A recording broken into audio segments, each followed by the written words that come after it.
Hello everyone, welcome to Excavating Wisdom, Mythology Matters, Volume 2. Today we're going to be talking about more Norse mythology. We're going to be looking at Odin a bit more. It's where we started last time. If you remember from last time, the big point that we were trying to get across was not actually something out of the mythology itself. It was just something from Matt Clayton's version where he mentioned that you should engage with your suffering willingly. That was kind of the big takeaway from last time. Today that's going to come up a little bit in the story that we're going to look at today, but today we're going to talk about something a little bit more specific. We're going to be talking about why did Odin sacrifice an eye to obtain wisdom? Doesn't make a whole lot of sense. So we're going to try it this way. We're going to go through the story first.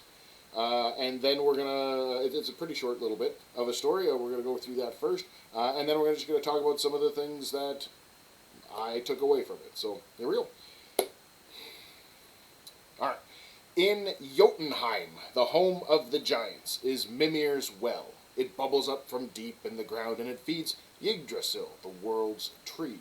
Mimir, the wise one, the guardian of memory, knows many things. His well is wisdom, and when the world was young, he would drink every morning from the well by dipping the horn known as the Gjallar horn into the water and draining it.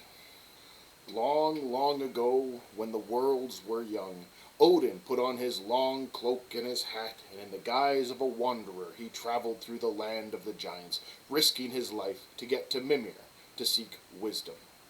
"One drink from your water, from the water of your well, Uncle Mimir," said Odin. "That is all I ask for." Mimir shook his head.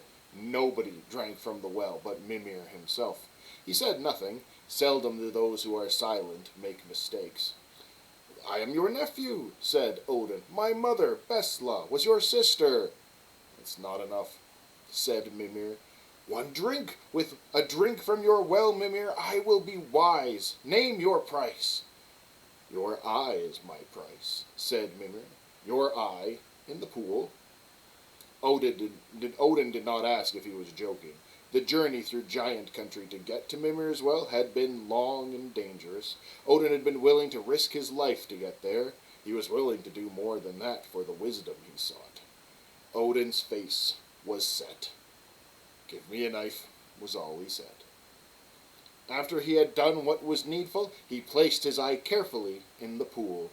It stared up at him through the water. Odin filled the Gjallar horn with water from Mimir's pool, and he lifted it to his lips. The water was cold. He drained it down. Wisdom flooded into him. He saw farther and more clearly with his one eye than he ever had with two. Okay, so that's the story of why Odin sacrificed an eye for wisdom. There's a little bit more to it. We'll get to that at the end, how it kind of loops back into the story later on. But that's the relevant kickstart to it. So let's talk about some of the interesting things that I noticed. First and foremost, Mimir, Odin's uncle, is the guardian of memory. That's a neat idea. Just in and of itself, that's a neat idea that things are remembered. It's a good thing to keep in mind that everything we say, everything that we do, can be remembered. It might actually tie in a little bit nicely to the idea that one of the things that society's organization does is it prevents our extreme behaviors, our over-the-top things, the bad things, even the good things. But order is supposed to keep limits on the excesses of human extravagance, right? So one way that you can do that is with a story that says everything you do is remembered.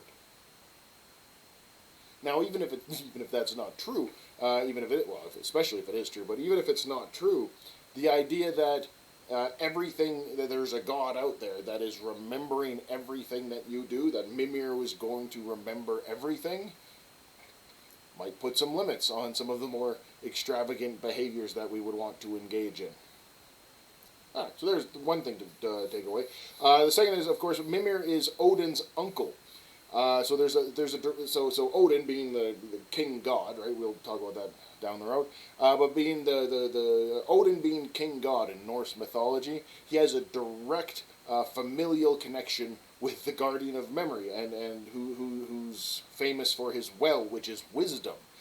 So there's that direct connection. It's not just that Odin wants it. wants wisdom to be a wise king. It's that it's built into him. There's a family connection right to wisdom itself, to memory, to keeping an eye on things, ironically. It's not a bad way of looking at it. But anyway, so there's a direct family connection. And that's interesting. There's an old idea that when a young man comes to a certain age, we don't really do a lot of rites of passages anymore, but the idea that a caring uncle would sit him down at the age of 18, put a drink in his hand, and just tell him the way the world really works. All right, boy, this is what you got to do. This is how you be a man.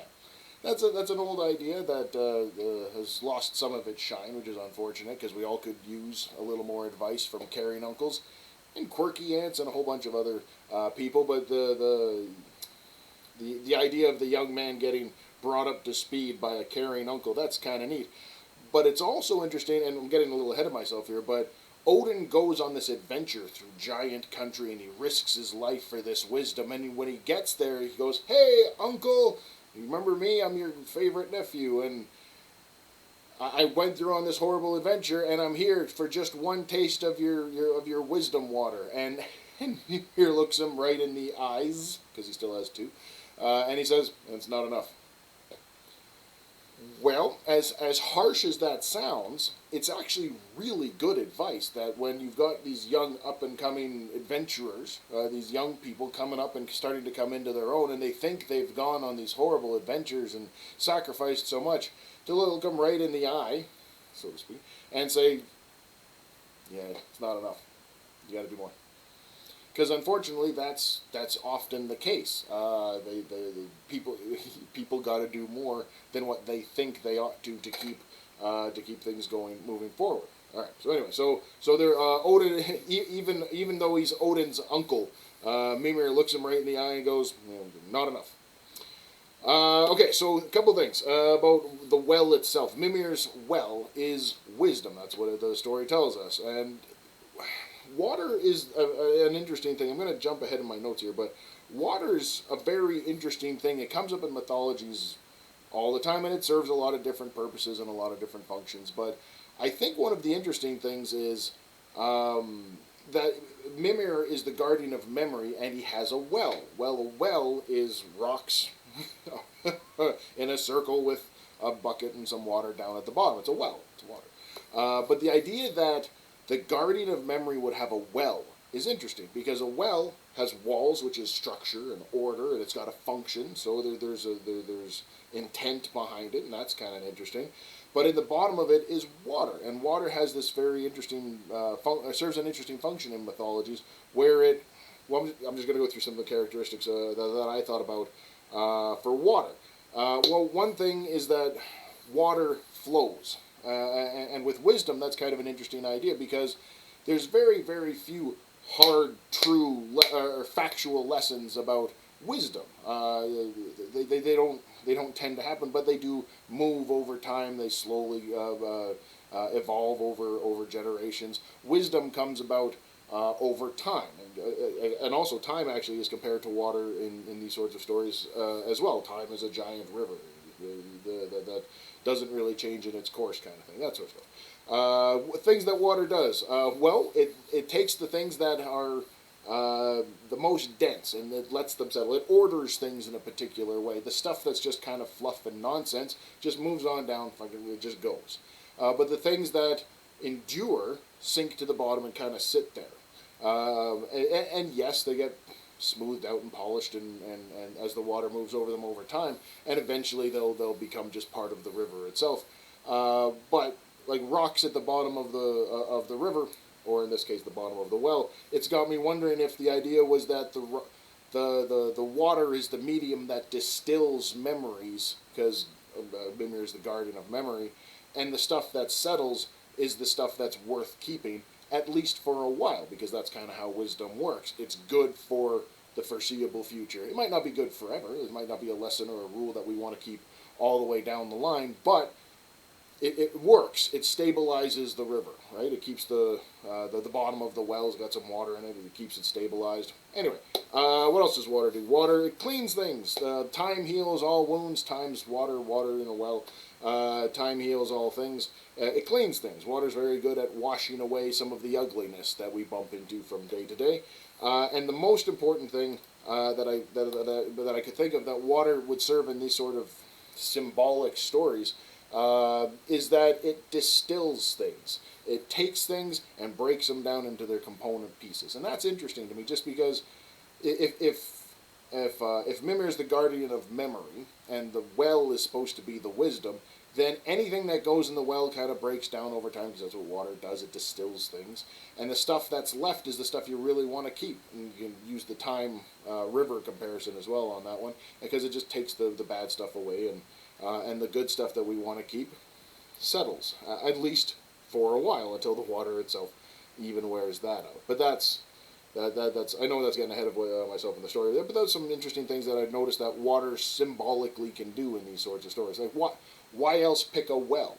Why wouldn't Mimir have a volcano forge for weapons, or I guess that'd be Vulcan or somebody, but you got to remember that these things were picked and endured. So there's ideas behind the symbols in here.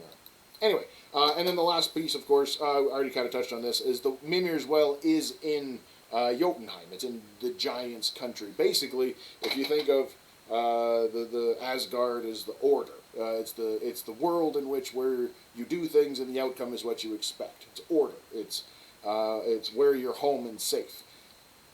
There's limits on that too, of course, but the idea being, if you want to learn something new, if you want to evolve beyond what your world already is, you have to go out into chaos. You have to go out into beyond the realm of order and into the realm of chaos. Standard magical adventure story, right? Harry Potter, right? Goes from his plain, boring, everyday world into magical world, and eventually comes home. It's the whole adventure's circle. But anyway, so Odin knows he's not wise enough to be a good king god, so he goes out and beyond the borders of order and into Jotunheim, chaos itself, giants' country, which is where the well is. That's a neat idea. Well, if I was Mimir and I had a well filled with wisdom, wouldn't you think you'd want to put it where the gods are? Well, no, because he's wise and he knows that if you're going to be a good god, a good king god in this case, you got to go on an adventure. Sometimes you got to go out beyond the confines of your world. You have to go beyond order into chaos. Hopefully not too far, because there's dragons out there and they'll eat you and you die. But you got to go beyond order. You have to get into chaos a little bit. So that's where the well is. And it feeds the Yggdrasil, the world's tree. That's another interesting one, that the world's tree itself is fed by memory and wisdom and all that. Yeah, it's really neat. Okay, so the Mimir's Well's in Giant Country. It's out. Yeah. Okay. So what does Odin do? He goes. He leaves his world of order and adventures into chaos. It says a long and dangerous journey, and he's willing to risk his life for it. It's that important. Cool. I kind of touched on this already, but the first thing Odin does when he gets there, he says, "Hey, remember me, Uncle Mimir? I'm your favorite nephew. Can I have just one sip?" Not enough. I already touched on that. We can move past it. So what does Mimir say? What you've done is not enough. What we need is you to make a sacrifice right here, right now. Pop out an eye and put it in the water. Well, that's interesting. There's two little bits that I thought about that. One, it's the whole you got to willingly face your suffering. You gotta say, okay, what's the price I got to pay? That, and if you want what's at the end, that's the cost. You got to sacrifice for it. And two, which is with a willingly face your sacrifice, or willingly face your suffering, which is what we talked about last time. The other part was Odin went on adventure through chaos. He encountered things. He journeyed. He went on an adventure, and he saw stuff. He saw stuff. And what did he do when he got there? Mimir said, "Put your eye, the thing that saw the stuff that you learned on going on this adventure, put it in the well." Neat idea. That Odin had to give up one of the eyes that saw all these interesting things on the adventure that he went on outside of Asgard and into chaos, into Jotunheim where all the giants are, and put it in the well. He added to the wisdom. He added to wisdom because he went on an adventure and he pooled it up in the pool. Sorry, that was a mistake. But anyway, so he sacrificed the eye. He put your eye in the pool. And without whining about it, well, going, well, I already paid the price too much, he did what he was supposed to do. He willingly engaged with the suffering and said, I want the wisdom. The price is, after everything I've already done, I still got to give up an eye? Okay. Into the well it goes, adding to the wisdom in the well. That's neat. He doesn't really lose then. He gains. He gains everything that he already had, because one, he kept an eye, and two, he kept the eye in the waters of memory, right? So now he's not going to forget it, because you can lose wisdom just by forgetting stuff too, remember. But anyway, so it's really a net gain for him. Anyway, so Odin pays the price, puts the eye in the well, and walks away after wisdom has flooded into him. The line from the story, he could see farther and more clearly with his one eye than he ever had with two. Of course, because if his eye, let's imagine for a second he's a god and his eye can keep working. And there's some evidence of that because of what happens to Mimir's head later on. We'll talk about that in a second. But anyway, so he could see farther and more clearly with one eye than he ever had with two, because his eye is in the waters of memory, of wisdom. It's inside this structure, but has a very natural distilling agent, water, inside of it, and he can see it all. He can see all the stuff that's flushing away at the top. He can see the stuff that's kind of floating there. We're not too sure what to do with, and he can see the stuff that's settled to the bottom as a semi-permanent structural thing at the bottom of the well. He can see it all, and that's really cool. That king god of the Norse myths gained wisdom by seeing it all, by paying attention to the stuff going on, by having an eye in the pool that's supposed to be the gathering place of all memory, and he's got an eye right there. So what seems like a horrible thing that Mimir says, you're not enough, it's insufficient, you got to do more, is a huge net gain for Odin, because he gets all of it instead of just what he can see. He can see it from all the other perspectives too, because it's distilled memory or distilling wisdom in the pool at the time. So anyway, that's the neat part. Time passes, water like river. Yeah, we already talked about the water part. Okay, now the part that we didn't talk about in the story that happens later on is there's a war between two groups of the gods. They settle, they exchange ambassadors, everybody starts to get along well, and then Odin sends Mimir to the other team's king to be a good advisor, and when he gives good advice to the king sounds like a king. He says he does good king things, but when he doesn't, but when the king talks without Mimir, without Mimir's advice, he says stupid things, and then there's a big fight, and then the other group of gods, instead of killing their king, kill Mimir, cut off his head and send the head to Odin. Odin doesn't get mad. He enchants it and rubs some ointments and stuff on it to preserve it so that Mimir's head sticks around, and then eventually it starts talking again. When he gives advice, he gives good advice, because Mimir is engaged with wisdom so much. But what ultimately happens is, to not lose the stuff that Mimir knows, Odin takes the severed head and he puts it back in the well, right beside his eye, coincidentally. Well, that's really interesting to me, just from the sake that, from this image that we've been kind of drawing about the water distilling wisdom. Well, yeah, if Odin's eye doesn't go away, Mimir's head probably won't go away. So everything that was before that Mimir remembers, that the waters have kind of moved past, we can lock that down with Mimir's head in the well, right beside Odin's eye, so he can benefit from it as well. So Odin is setting himself up, and the world in general, to have access to not just the current distilling of wisdom, but the ancient wisdom that Mimir would have had locked in his head, in his memory, right? Because he takes it all, puts it in the well. Odin has preserved the past while slowly distilling the present into a better future. Well, there's a lot to think about in there.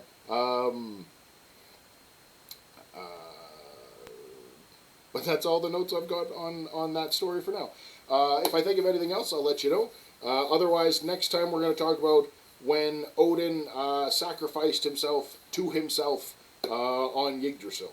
That's where we're going next. So if you like this, yeah, stick around. Thank you very much.